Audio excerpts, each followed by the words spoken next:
Hello, friends and community. Welcome for being here at Jay's What's Up Facebook community page. Have you ever wondered about East meets West in terms of the philosophies of healing? Now, for example, let's look at acupuncture. We know they take their needles, right, and they might, do that, but does it actually work? That's the thing. Like, what's happening underneath there, right? What about traditional Chinese medicine? It sounds so mystic. It's very cool. It's like, what is that? And can it help me with my, say, symptoms or conditions that I may be currently having at that moment in time? So there's lots happening, and we know we have reflexology, for example, too, which are the pressure points under our feet, and how that actually plays a role in the other parts of our body and the organs, and that's really kind of cool. So I am so excited that you are here today. I'm so excited with our guest, Sadie Ford. Okay, we're here at East meets West. Here we go. Ta-da. Okay, ta-da. And our interview is going to be, maybe getting to more and delving into more of that type of information. So first, for those who don't know me, my name is Jay Graham, and I'm the owner of H2O Works, where client care is water rehabilitation in a pool setting. I also have this particular Facebook page, right, which is Jay's What's Up community Facebook page. I'm a strong believer in collaboration. Hashtag collaboration is cool.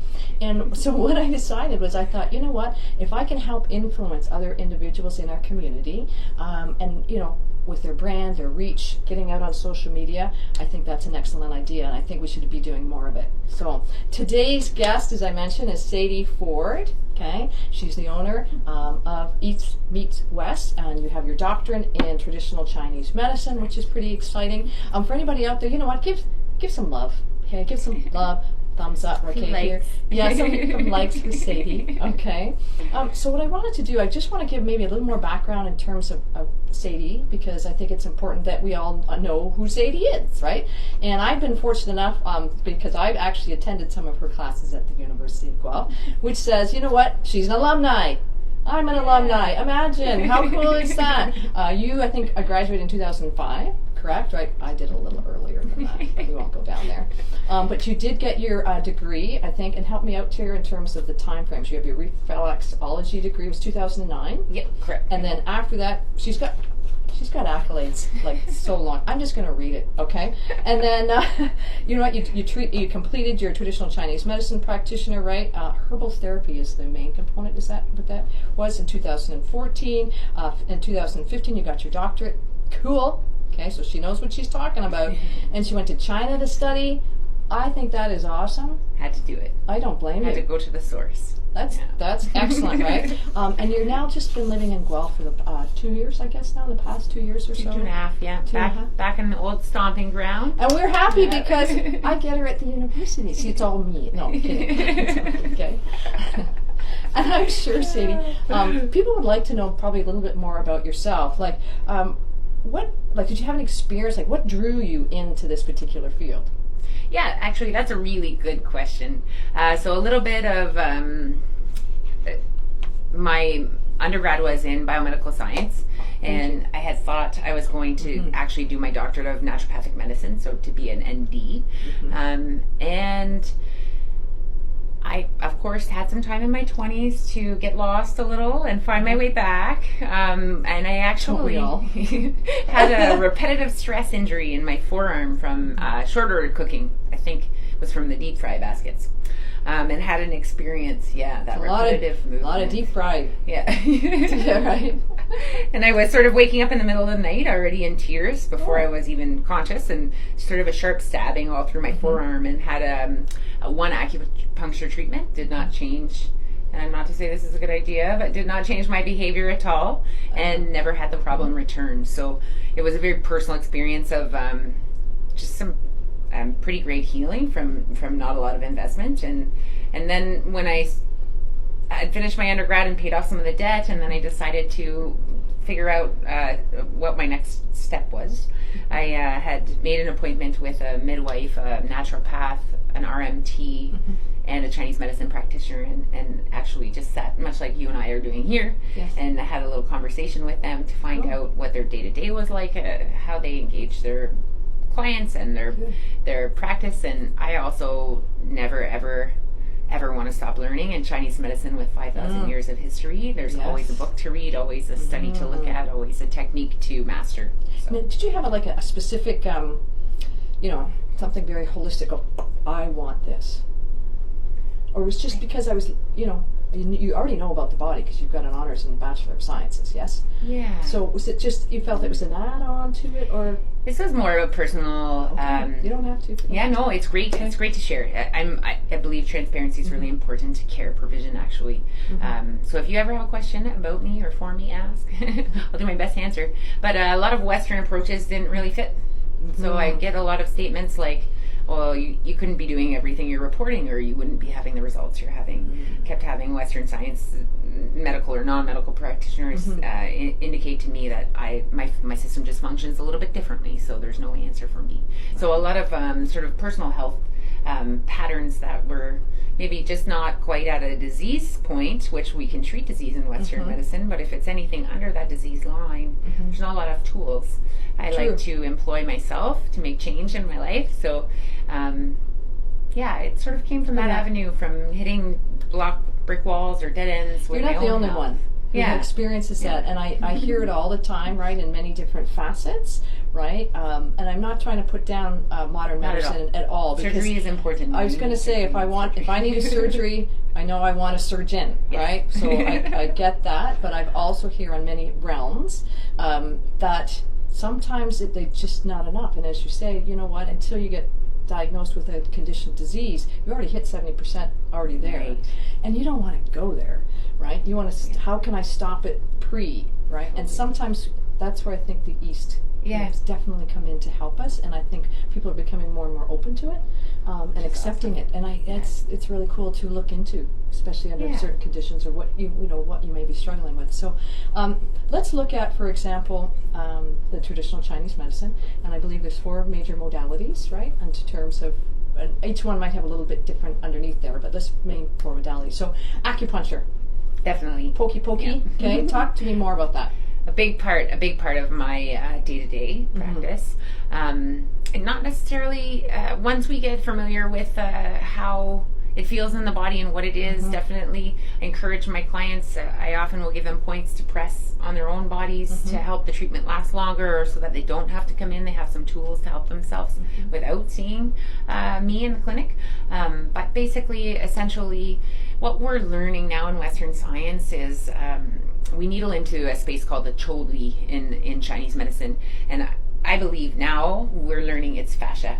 Okay. So I always like to say Western medicine is proving what we've known in Chinese medicine for thousands of years. Not to say that Chinese medicine is perfect at all, and not to say we should stop doing Western research. Right. We absolutely need to do that. But I do definitely listen to different podcasts and things and hear, some new evidence in Western science. And I'm like, but we've been practicing on that premise, forever. It just spoken a little bit simply or a different language. But essentially you could think of acupuncture points as plugs in the wall, where the wiring is behind the wall. We can't quite see the wires, but the plug is the access point. So by using needles, you're accessing the chi, the body's vital source, pranic energy, however you like to refer to it, electrical impulses through the nervous system, and manipulating them to effectively create change in the internal organs or in it could be any part. It could be, we can work with mental conditions, we can work with skin, we can work with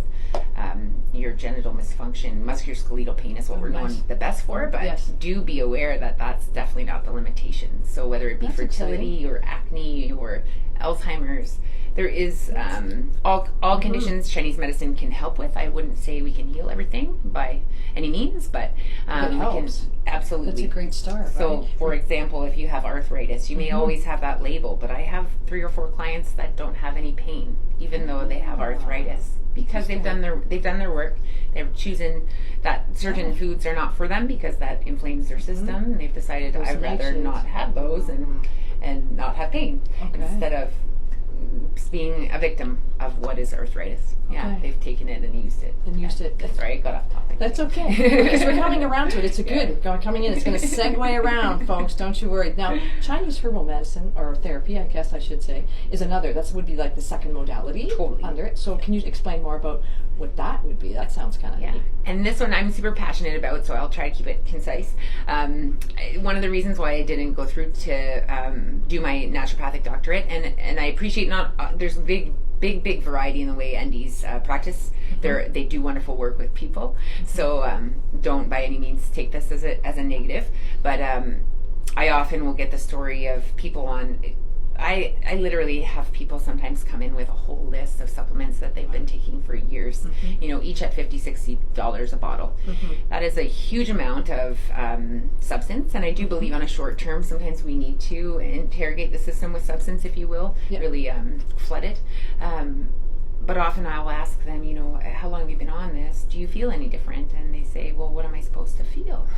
Isn't that an interesting question? Yeah. How am I supposed to feel? Yeah, so right. So the way Chinese herbal therapy works instead is that we will use whole herbs, which is important because when you take a small substance out of a plant, for example, and multiply it by 1,000 and put it in a pill, there's all different kinds of absorption pathways in Western anatomy. So the limiting factor of absorption will limit whatever you are intaking. So if you take 1,000 milligrams of vitamin C, we need A, E, and D to absorb that. So if the D is really low, we're not going to get that vitamin C. We're just going to eliminate it through the urine.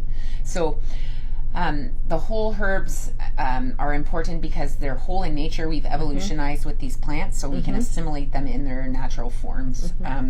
But long story short, we basically create a personalized herbal formula specific to what your system's showing. So you could have, let's say, diarrhea issues and acne. We should be able to create one formula to address both of those issues, as opposed to taking 4 different supplements to address the sort of branches of the root pattern. Here's 2 for the one side, and here's 2 for the acne or whichever that which you need. So how do you determine that? Like, how do you determine? Do you just go by symptoms? I guess people are saying this is what I have, and then you have to research it from there to say this is what is best for you.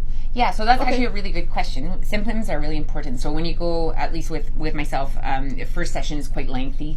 The reason being, there's everything you never wanted to tell another human being about yourself. It's important to know, though, right? Yes, yeah, absolutely. So, so yes, big, huge question, and information and discussion, different patterns of everything you can imagine, and things you didn't even think were something, and then you realize that, oh wow, that means something, so there's that, and then we also do a 12 different position pulse diagnosis. Okay, cool. So we get a handle on what's happening in the internal organs based on what the pulses are telling us. Also your tongue, we have a tongue diagnosis. That is cool. So different parts of your tongue, like we'll get to foot reflexology, but different parts of the tongue will show what's happening in different organ systems, the color of the coat, the thickness of the coat, the front and the back of the tongue, different regions, underside of the tongue shows stuff as well. So that's fascinating. Yeah. So I did not know that. That is, and it's good because unfortunately our Western medical doctors have stopped looking at our nail beds, looking at our mouths, looking in our ears. These are all things that tell people things about your health. So it's unfortunate. It's fortunate we have those tests: CAT scans, MRIs, CTs. CTs, CAT scans, same thing. But it's important we have those things. But I think it's really important to just look at the body, the color of the skin, its tone, its texture. Yeah. So. I think for some of us too is we have to really learn to journal, take notes. How do I feel? Become aware consciously, and then you can come forward again. That's a super good point. Right? I think that's really, really exciting. And I know there's a difference between, and I've heard this before, right? You might taking something in a ground, in a powdered or gel versus a tablet. And I do believe, I think that the better would be a powdered. Correct me, please, if I'm wrong. A powdered, and then the second would be a gel, and then Yeah. I would stop there personally, but yeah, just saying.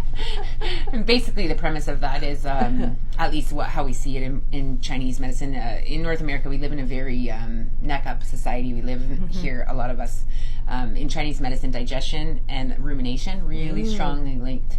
So if you're an academic or you spend a lot of time in your brain, like most of us do, no doubt that some of the digestion's impaired. So that's not interesting. Yeah, if you were young and 19, hasn't caught up yet? You could probably get some of the nourishment out of those tablets. But as we get older and that digestion system's impaired, it's hard to extract the nourishment out of something that's sort of compressed and multiplied.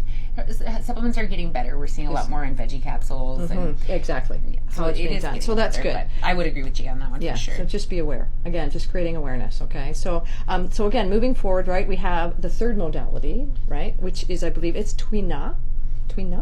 So please, please tell us more about that. Yeah, so Twina is, well, in China it encompasses actually everything from chiropractic to physiotherapy to a massage, registered massage. But essentially, in its simplest form, it's the Chinese form of massage therapy. And so basically, it's so hard to sum up quickly, but basically they're using a different type of manipulation. Like there's a minimum at least of 20 different types of ways that the hands are moving, like rolling, shaking. Can we talk about cupping? Yeah, we can talk about that now. Cupping. As well. So let's go talk about cupping. So cupping falls under that branch? A little bit. So basically, in terms, aside from acupuncture, in terms of the way that we manipulate the tissue of the body, we've got Twina, we've got cupping, and we've got something called gua sha, which is someone at one point took a part of gua sha, patented and called it Graston. So Graston technique, if you've ever had that, it's gua sha is not super comfortable. It's basically your, if you had blood that wasn't moving in the body, we would scrape the surface of the skin, and what that does is pulls the sha, the blood, that's dead blood cells essentially, out to the surface of the skin. So now you have, if it was your forearm, for example, you'd be able to, all of the tightness and stringiness would be gone, and the blood would now be perfusing the bellies. Cupping, often people come in and say like, oh, I heard cupping detoxifies the body, and I actually think that's a bit of a misnomer. For sure it will flush muscle bellies, and it will mobilize toxins.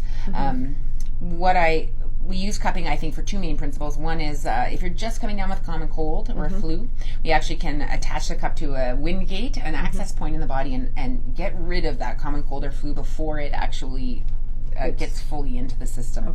So that is a tricky one, though, because it has to be like that, just that moment of you're like, oh, something's not right.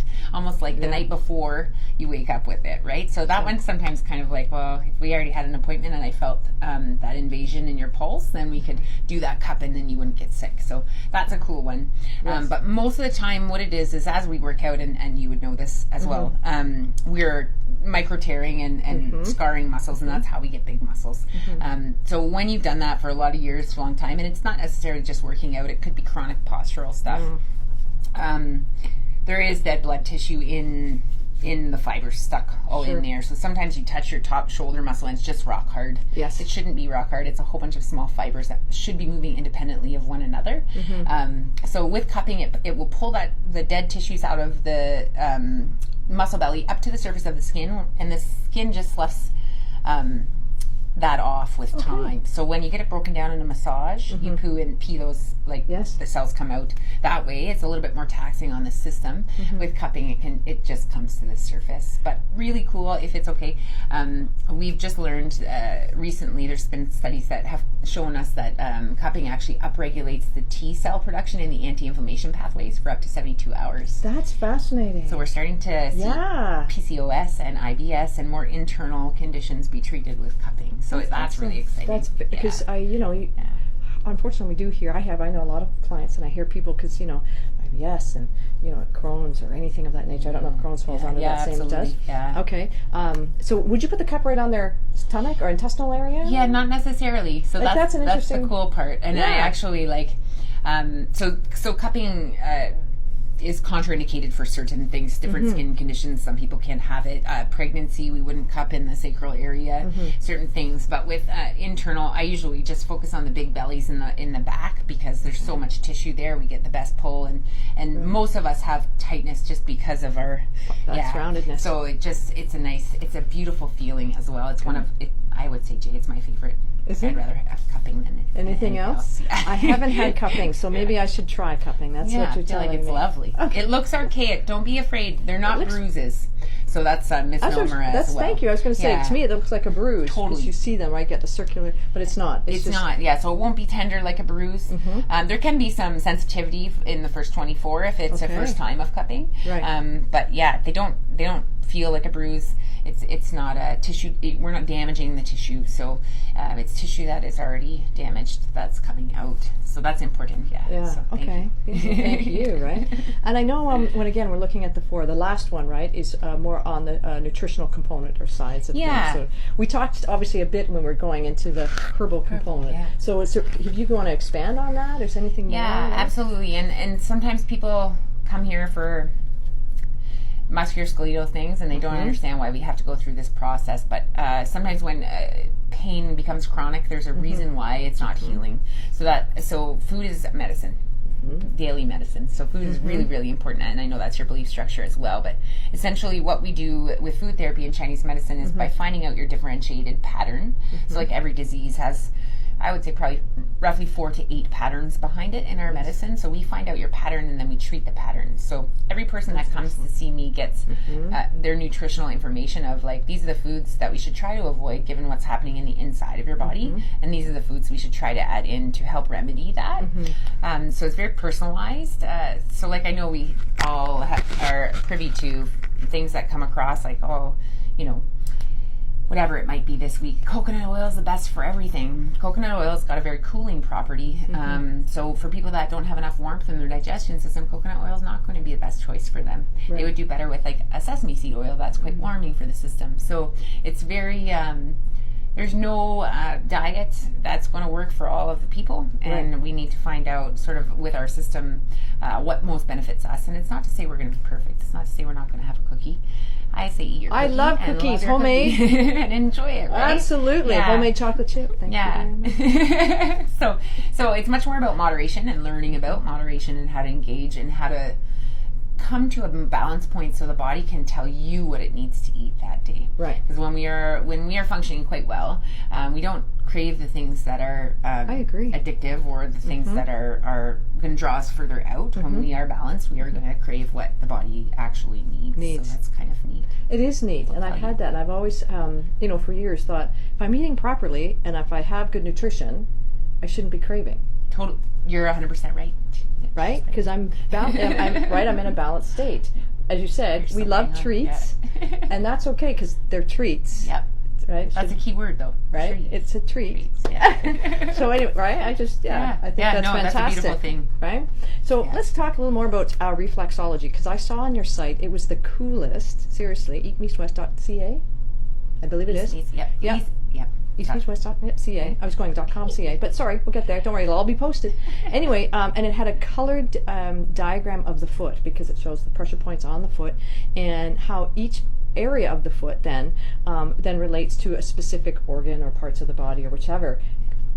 Neat. Can you tell us more? That's a pretty good explanation, actually. Yeah. And actually, to be honest, microsystems occur all over the body. So Korean hand reflexology also is really popular, and in North America we do have our own hand reflexology as well.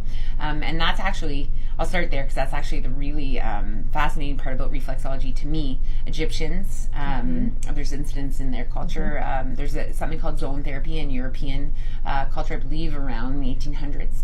Native American, Native Canadian cultures, reflexology has come up again, and Asiatic cultures. So it's really cool to me, and brings it some support, I think, that it has evolutionized in different time periods in different cultures all over the world. So to me, that speaks to its validity. Okay. What I would say is that some people really strongly connect with this therapy and have insane results that are very lengthy. I had a lady that had one treatment, her bowel behavior had changed for I think almost 8 months, one treatment.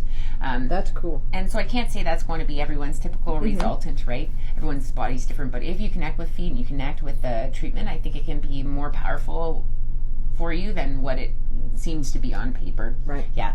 But I think it's great for homeostatic problems. So bowels, blood sugar regulation. We can induce labor with reflexology. But anyways, getting back to Jay's original question was how it works was essentially in the feet we find what feel like grits. Like those types of adhesion. Yes. It's a blockage in the nervous system. So when we work that out of the feet, that part of the body is then supplied with good nervous system energy, connection, blood flow, these type of things. That's interesting, though. Seriously. And we do, for example, like I know at the university, I have if you ever get an opportunity to do a roll and release with your girlfriend, it is amazing. It is so much. And what do? We get the ball, we roll our feet. Yeah. If you had 1 minute to do some self-care, that would be my recommendation, because it'll help the internal organs as well as at the start of your posterior-fascial chain, so all the way up the back side of the body into the eyes even. Yeah. So it's you had 1 minute. 1 minute's all it takes. Do just 30 seconds rolls. Right? Yeah. Now, do you, I was kind of thinking about this joking, like, do you ever get really ugly feet you have to work on? All feet are created equal. All feet are created equal. My apologies to those feet lovers. However, for the other reflexologists out there, foot fungus is something that is tricky. We just have to be careful. If we get fungus in our hands, then we're unable to treat other people. So maybe if you're dealing with a bad case of foot fungus, try to heal it first, and then find your foot reflexologist. Excellent. Yeah. And we have a very cool poster behind us. What's this one?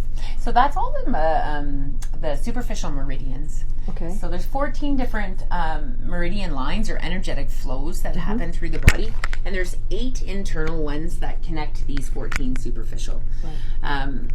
And basically, that's what we were alluding to before with the wall plugs and accessing that energy system. Yes. But also in yogic medicine, Ayurvedic medicine, they have something called nadi lines, energetic flows as well. They have far more in Ayurvedic medicine than in just the simplified meridian system. So, so I think pathways of energy or pathways of flow. And so the premise of acupuncture and Chinese medicine is if we are balanced in these pathways, we do not have disease that presents itself.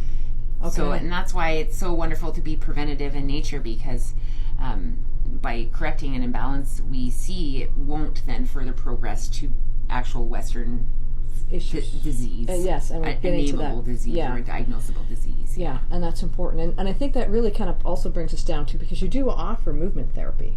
Yes, right? Which is so lovely. Which is lovely. Yeah. Again, yoga. This woman is awesome. Okay. Now you look after Hatha, I believe, right? Ashtanga and Yin? Yes. Can you tell us the difference between the three? Well, that's a big question. Oh. It's good. I'll try to be concise though again.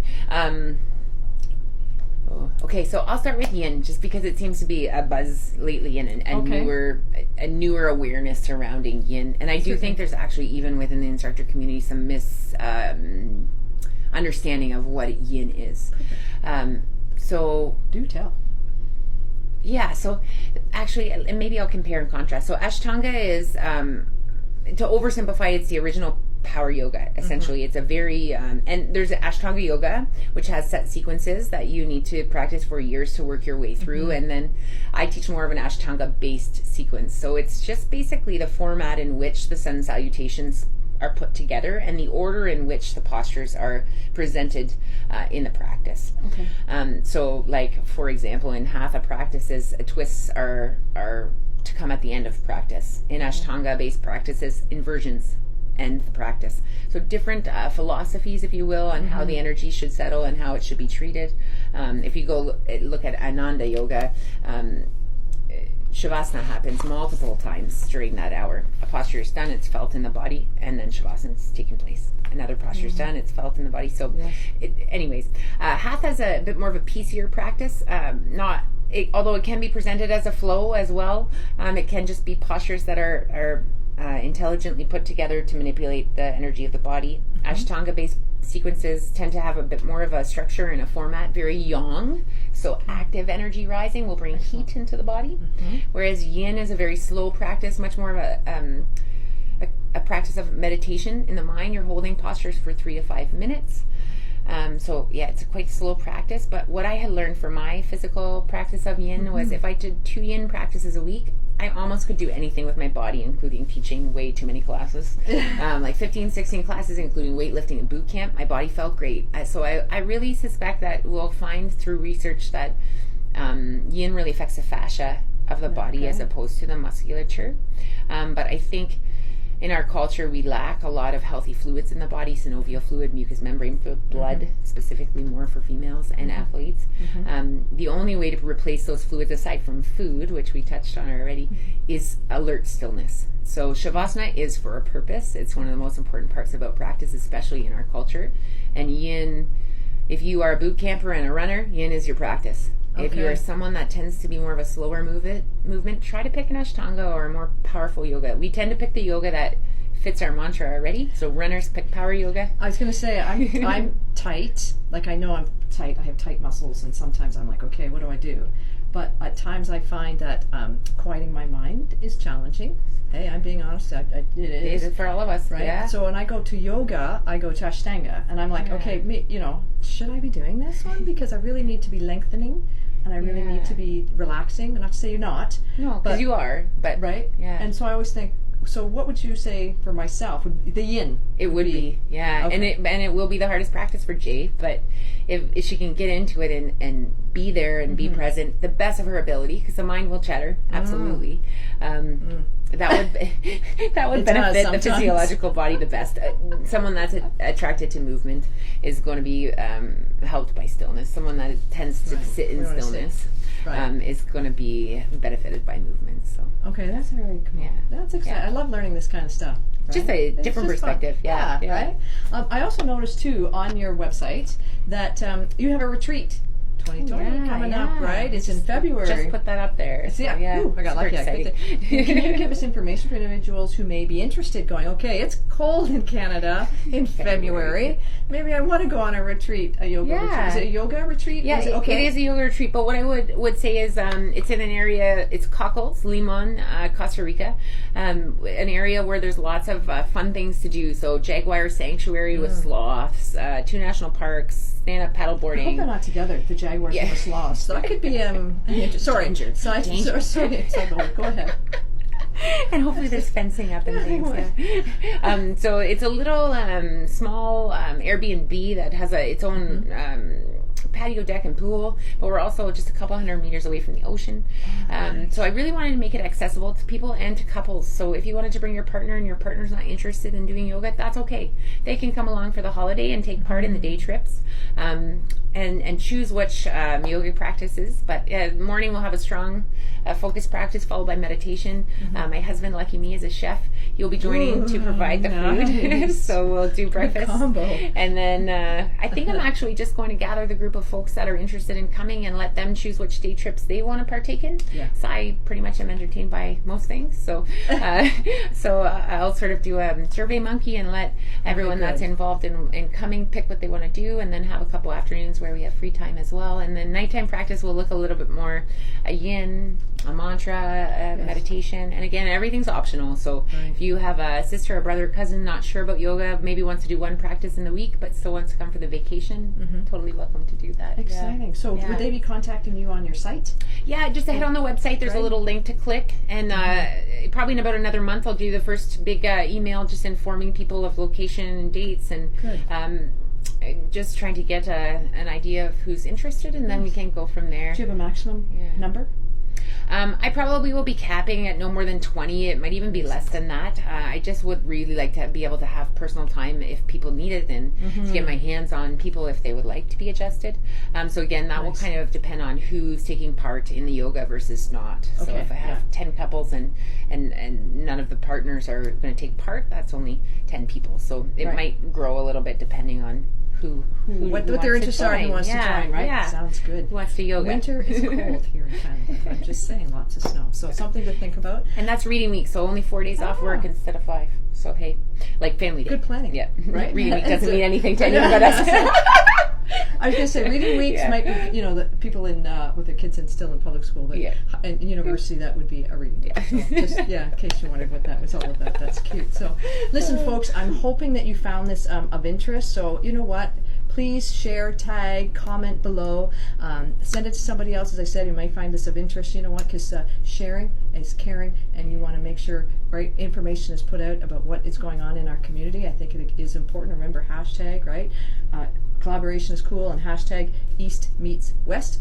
All the information will be up on the site. I'll certainly post that, including contact info, everything of that nature. Is there anything else you'd like to share? No, I would also say when we know more, we do better. Yes. So please keep talking, keep sharing the information. Okay, so thank you very much, folks. That was such a pleasure, Jay. Thank you. Thank you very much. It was a pleasure. She's so lovely. Okay. So thank you, folks. Listen, enjoy your day. Take care. Cheers.